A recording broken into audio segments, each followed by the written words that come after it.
and welcome back. You're gonna hear a chainsaw going. I got a guy cutting down a big old tree, and my big black walnuts too. So get more black walnut wood. That's a big one too. This video, we're gonna be turning a piece of peach wood. It's green turn bowl, and you can see on the date on there how long it's been. My green turn stuff. I used to wrap in saran wrap. Thing, sealing the outside with anchor seal. Same thing, no moisture gets through. It allows it to slowly dry out to the inside and hopefully stop some cracks. So I don't know, but anyway, we're gonna get this chucked up and get it to spinning. I just don't know if I'm gonna do a regular small bowl or try to get fancy. So we'll see. So I know right now my chucks are silver. So, I had a buddy of mine Cerakote them because it gets hot in the shop. My hands are sweaty, there's salt in your sweat. It's gonna make them rust. And Cerakoting is a pretty seriously durable coating.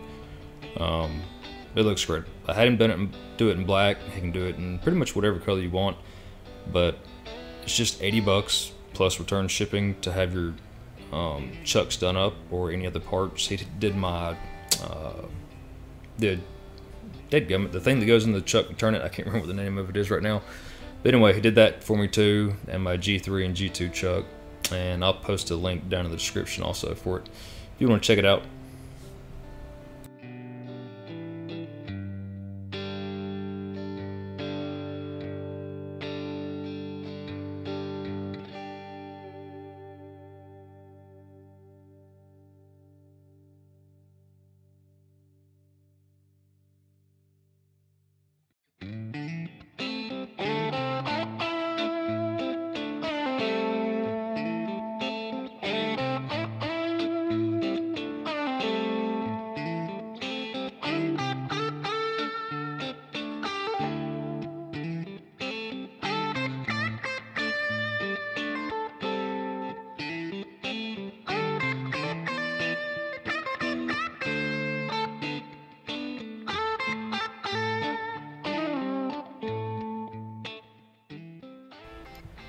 And I know y'all have seen me use these quite a few times. These are actually just some old Harbor Freight ones that I got first on, you know, the cheap set you get when you first start turning, just the regular spindle turning stuff. Didn't have no bowl gouges.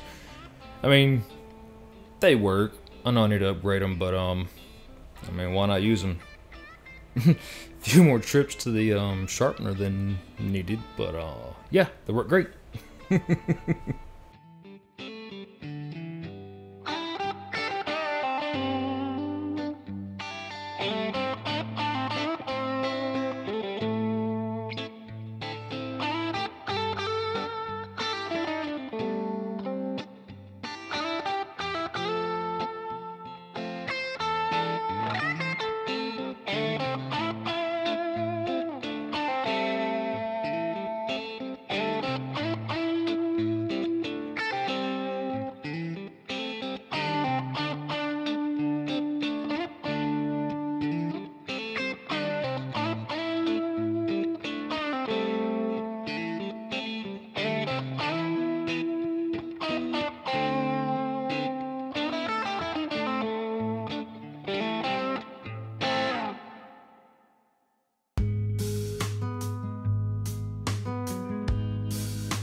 So on this one, I actually took it all the way to 2000 grit.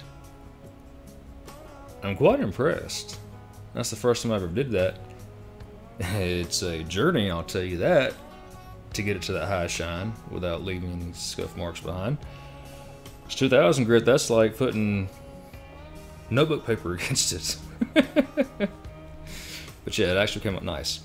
And this is just a small little propane burner that I had, and I played around with trying to burn the rim. I wanted to give it a distressed, charred look.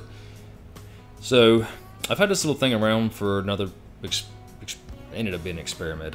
Fat wood and epoxy. Long story. Anyway, so I've had this thing for a while, and it actually came in quite handy with not getting it too hot, because if you get wood too hot, they can crack, and I didn't want it to crack. I just wanted to lightly char it, sear it. I know you see it flaming up a few times, but that's just that rim. It was really, really thin. And after I burned it, I just went back over with a 2000 grit just to smooth it out a little bit. I mean, it was charred. It was going to have a little bit of a difference. Plus, I wanted to give it a distressed look. And also, you would notice me pull out the calipers to check the depth. This one scared me. I thought I was about to join the funnel club again. Been a long time since I've done that one.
I don't know what that is right there. Didn't see it until I started rolling it. It didn't come through the other side. But I love this little thing. Super lightweight, super thin. One of those pieces you start pushing the thinness and you get that weird kind of chatter once it starts getting thin enough.